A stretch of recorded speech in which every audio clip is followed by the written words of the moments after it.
There's nothing like cracking that cellophane and pulling that record out. It just smells great.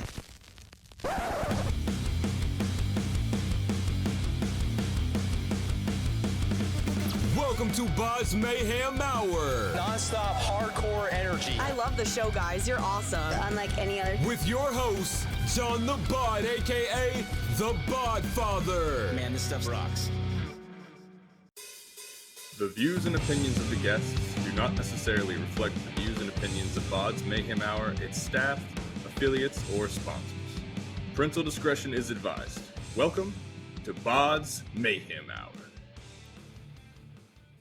Hey everybody, this is Jason from Centershift, and you are listening to BODS Mayhem Hour. Hey everybody, welcome to BODS Mayhem Hour. I'm your host, John the Bod, aka the Bod Father, and we are getting close to, as I call it, season's beatings. Not season's greetings or anything like that. It's season's beatings. Thanksgiving's just around the corner. It's next week, Jason. Next week is freaking Thanksgiving, brother. Already. It's hard to believe already. Without further ado, I have Jason from the band Centershift on the podcast, and they have released their new single entitled The Ride via label distro partner Auspicious Recordings, Wolf Entertainment. And we're going to be talking to Jason about all this good stuff about Centershift, because this has been a while coming for this band, and there's some different factors in this band becoming Centershift. We're going to talk about all that. So, Jason, how you doing, my man? I'm good, man. Happy holidays almost. Thank you for having me. Sir. Oh, that's not a problem. So, Centershift has been a band in the making since the mid-90s. Since, you and drummer Michael Tarabato first played together in a short-lived alternative rock outfit called Blueprint. Is this the lineup that finally completes Centershift? Is this the main name now? Is this it? This is that core group? Well, actually, Michael is no longer with us. So, funny story about that. Michael was the drummer of Blueprint back in the 90s, and our current drummer now is Stefan Starachi. Took his place in Blueprint back in the 90s, and then took his place again here in Centershift. It's kind of funny how those things work out. Now we feel we're completed. Mike's a great guy. He killed it on the first record, but we were just getting our feet and things were going. And I think that Stefan was the addition that we needed to complete this Centershift. How much is complete on this upcoming new album? Is it completely done, or are you just still working on a few more things? We kind of took our time with it because it's our sophomore record, our second. It is in the can. We're getting rough mixes now. We're going to be sitting with the producer, Jose Alcantar, to see if there's anything we need to add, where we're at with it now. You know what I mean? We were hoping to release the next single this month, because it would have been the 22nd would be a month to the day of our first album coming out. Or a year to the day of our first album. So not going to happen. Things happen, in the world of the world these days. So, but early 23, we're looking at putting the next single and the album coming out, and we push the boundaries for ourselves, and I think it's really gonna show what Centershift really is about. Early 24, folks. Early 24. Sorry. I got you, my friend. Will the band add anything differently on this album musically than what fans are accustomed to hearing from Centershift? I know you touched a little bit, but are you guys going to add anything, maybe? Yeah, like I said, we pushed the boundaries a tad, well, a lot. So the riffs are a little bit heavier and different. It's still melodic, but yeah, it shows growth, and I think The Ride kind of represents that. It shows growth from the first record of songs that I had for years after leaving One Side Zero, my previous band, and starting this, right? So a lot of that stuff was things I had for One Side back then, and moved over to here to get us started, and now it's really, become its own unit to get these songs out.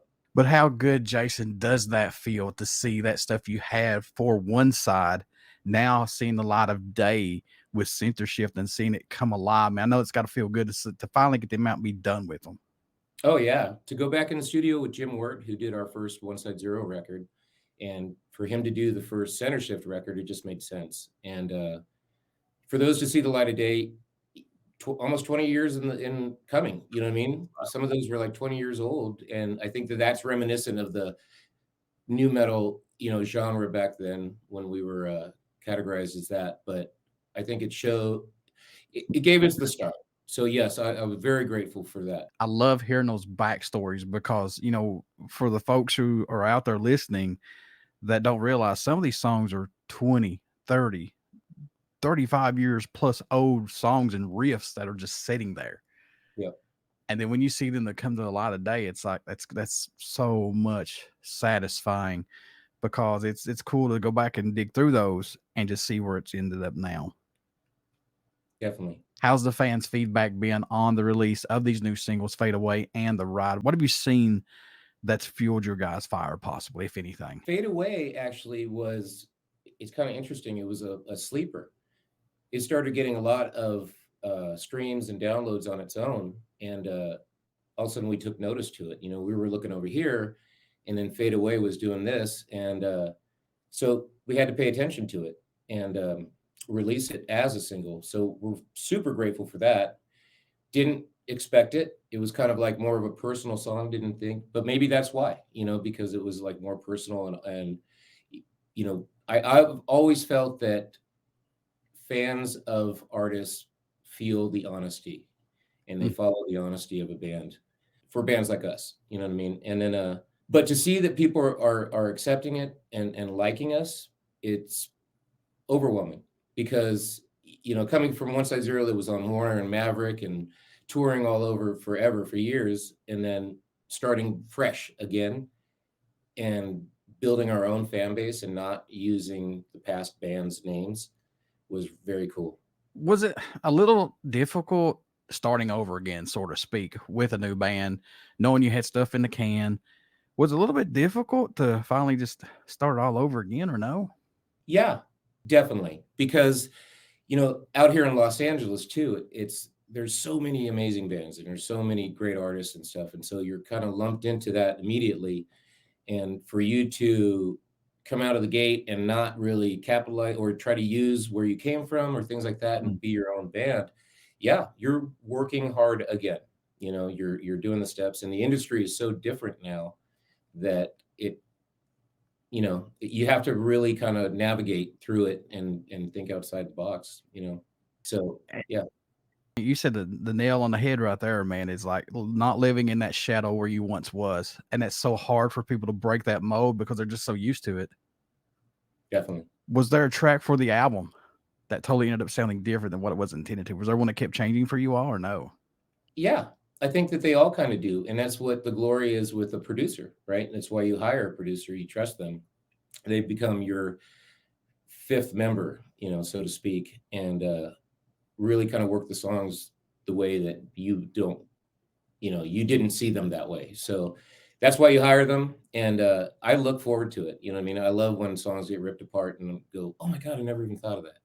Any track standing out more to you than any right now on this upcoming album? I know these are your babies. I totally get it. But are there any that stick out for you personally, possibly? Well, I do love The Ride. Night Sky is probably my favorite that's going to be coming out. We play it live now, but it's my favorite. Any song that did not make the debut album a different shade of color that's ended up on this upcoming new album, possibly? Well, can't give away all the secrets, but not a song per se, but yeah, we put out, the first album has 17 songs on it. So, and we have probably another 30 or 40. We're always writing and playing. So yeah, I think that there were a lot of ideas that came over to the new record, but we really wanted to push ourselves and be different. We wanted to, with the whole new lineup and everybody solidified, we just wanted to write something fresh and new that made us stand out from even ourselves, I guess. So is it a collaborative effort, or does just one person usually take the lead for the writing process for you all? It's collaborative, but we also do that as well. We all respect and trust each other's writing. It's why we're a band. We've all known each other for over 20 years, in different things. Ryan, our guitar player, is from Shovel, for Ozfest days. And Ted, our bass player, is from a band called Bemis. And then you touched on the fact of Blueprint. So we've all known each other a long time and know our writing, and we're in this, together for the one goal. So it could be Ryan will come, he got really, inspired and had like 25 songs. He just kept sending us stuff. And I was like, slow down. I still have to write melodies, you know what I mean? And then it became a joke where I'm like, I got a melody for that. I got a melody for that. But, you want it to be really great. And so you want to start picking the ones that are, feeling real to me, as the singer. So I have to slow it down a little bit and then and kind of stop my own writing process, because I write as well.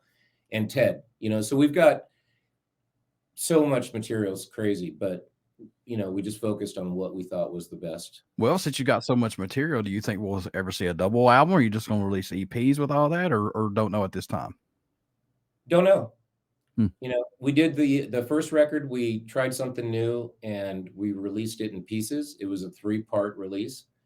And that's why there's 17 songs, because we added more. So for everybody that supported us and bought each EP and then bought the album, we gave them songs for free, you know what I mean? And just as thank you and for the support, and we didn't know if that would work, but got to give it a shot. Is the track listing placement important for your album or your EP releases, or no? Yes. And not overthinking it is important, because as you're recording the record, it kind of starts putting itself together. Mm-hmm. What songs go into what, right? Because you'll think about interludes and map everything out and think this is going to work. And then you realize it's organically just coming together, and so the track listing is after that. You always have to start with something, and think of like, these are going to be really cool together and things like that. But once you get in the creative process, things change. I know you've known everybody for 20 plus years, at least 20 plus years. What does each of you bring to this band that makes the chemistry just work? I think respect for each person. I think that's really where it's at. The talent, you know what I mean? I hope we're talented after all this time, but it's the respect for each other and knowing that, we've all been down that road, whether your career was high or the lows or rode the roller coaster, but respecting each other is very important. And being in this band, that's what we're all about.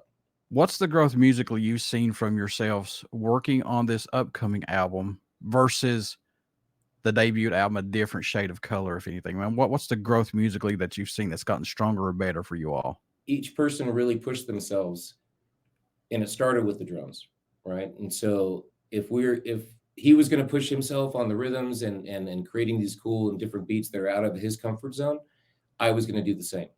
So we really pushed ourselves individually, and knowing that we were all on the same page, and we never really talked about it.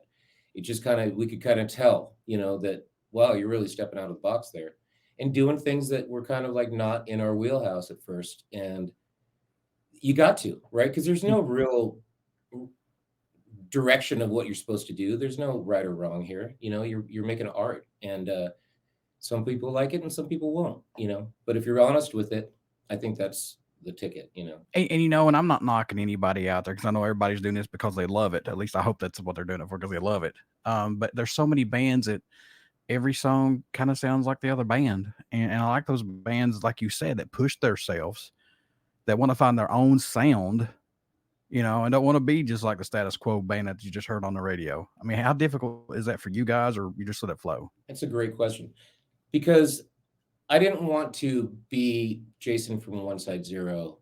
Oh, it's Jason from One Side Zero. I wanted to push myself and be different from what I did then. Yes, it's my tonal voice, it's my voice, but I wanted to push myself. So it is difficult, because you find, if you've been doing it a long time, you find the ways to just getting back to what you know, and you kind of start there, and then you go left field. I'm going to do this. And it's tricky. You know what I mean? Because it's really easy to go back on your habits or what's easy for you, right? The Ride was produced by Jose Alcantar, whose credits include Linkin Park, Blue October, Imagine Dragons, All American Rejects, and others. How was work with him? And did he get something out of you guys that maybe somebody else might not have gotten, possibly? Yeah, he's great. He's a brother. It's like family. He approaches vocals differently than Jim Wirt does, and that was new. A lot of work, you know what I mean? Really getting good takes and not relying on, the tricks of the trade, let's say. And if I'd nail it, he's like, that's great, but let's do it 5 more times. Right. And it is like, oh my God, okay. So I loved that. You know what I mean? You're working and you're going to do vocal days and you are working. And same thing with guitars. And he comes from a different kind of realm in production. Both producers, every producer is a little different, right? So, he works on Dances with the Stars when they're in season, and he does all the live production and editing on the spot, right? So he's got this pop sense to him too that was, I wouldn't say it was brought in, but you could feel it a little bit, right? Where if the melodies weren't given, if the story wasn't being told, it'd be like, well, cool, go write some lyrics. Yeah. What's the story? Where's the ending here? So that was cool. It's like a breath of fresh air working with somebody new. It's like, okay, what this guy gonna do differently than what we're used to? Yeah, totally. So we're gonna throw Centershift out the window right now. We're just gonna get to know Jason on these next few questions because I find out these are the cool questions that I want to know about people. Yeah. And I know you've done this for a very long time, sir. But then I know there's a lot of albums that's influenced you and all that things. But if you could write an album, Jason, equivalent to your favorite band's album, which album would that be? If you could write an album to come equivalent to something close, what would it be for you? It would be Quicksand Slip or the debut Handsome record that came out kind of at the same time, 90s. Those were my jam. Anything by Fugazi. Ooh, nice. That is good.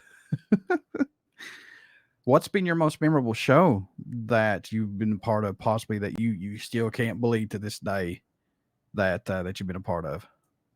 Centershift's been very lucky. We've opened up for some great bands, Black Mat, Edema, which ones I've Hero toured with a lot. Who else? Hoobastank.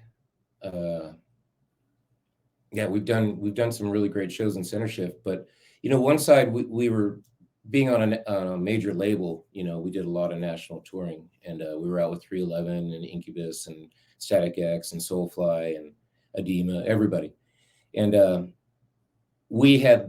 Maverick was kind of going away, and we had left the label, and we were kind of floating. But I had this tour booked, and we're in this RV, and the RV's getting beaten up and blah blah blah. But we have these shows out, all we see is festival, and it's for a radio station. So we're thinking, okay, whatever. And we get in, and they have this, we're following our name on these signs to where we park the RV, and then we get out, and we're on the main stage with all the big radio bands. We're in New Mexico, and we didn't know that we were doing that great at radio. And because we had just been touring and touring and touring, we didn't really pay attention or know, right? So we're on the main stage with Seven Dust and everybody, and 50,000 people. That was phenomenal. And not knowing, you know what I mean, that we were at that point, but that was definitely and then also calling Detroit, Chicago. That was a real good one. That was wrong. Yeah. Oh man. Yeah. Is there a dream tour for you or show for you possibly that you want to do? I don't know. I just love being on the road. I think the camaraderie and the familyhood of all the artists once, when you're out there, it's just phenomenal. So it could be anybody, I love festivals, Europe, going out there and doing the summertime festivals, even though it's brutal in some states, but it's just amazing. So I couldn't say that there'd be one. I think it's just all about the family that this is, All right, Jason, if you could be a member in an iconic band and play one of their legendary shows, which band would it be and what show would it be possibly, sir? Great question. I would say the first Jane's Addiction record at the Whiskey recorded live I would have loved to be Steve Perkins. They were phenomenal back then. It was just Stephen Perkins he's just great. So when are we going to see this new album come out? Early 2024, late 2024? What's the ballpark? Yeah, we're shooting for, the next single coming out January, February, and then we'll see from there. The singles really, it's kind of a long lapse between the singles, and we didn't want that. So we're kind of restarting that whole push, but it's a growth, so early 24, the singles always dictate what your record's going to do, whether you're putting it out, right away, or, hey, this is doing good, let's ride it for a while. Sure. All right, everybody. Centershift has released their new singles, Fade Away, and the new single, The Ride. You definitely want to go out and pick these up. And Jason, my friend, how can folks stay in touch with Centershift and also buy all this stuff, tour dates, everything? How can you do that, sir? You can go to our Bandcamp, which is just plainly Centershift. Our Instagram is Centershift_OG. Same thing, or Centershift on Facebook. Bands in Town, all the bigger social media stuff and things like that. But we're pretty active with that. Everybody stick around. We got some great stuff coming up, and you only hear these interviews right here on BODS Mayhem Hour. Please check out our Facebook page. It has our podcast link and our YouTube link, and you definitely want to subscribe to the YouTube link if you like what I am doing, and I hope that you guys and gals do. Please check out Centershift, pick up their new singles, The Ride and Fade Away. Check this band out and give them a fair shot. And Jason, my friend, thank you so much for doing this interview, and I wish you all nothing but the best of luck. Thank you very much. I appreciate it.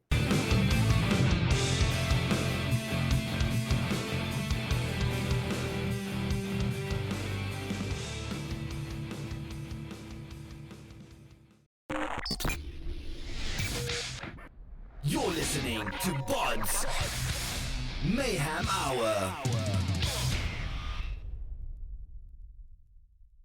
Follow us on Facebook, Twitter, and Instagram.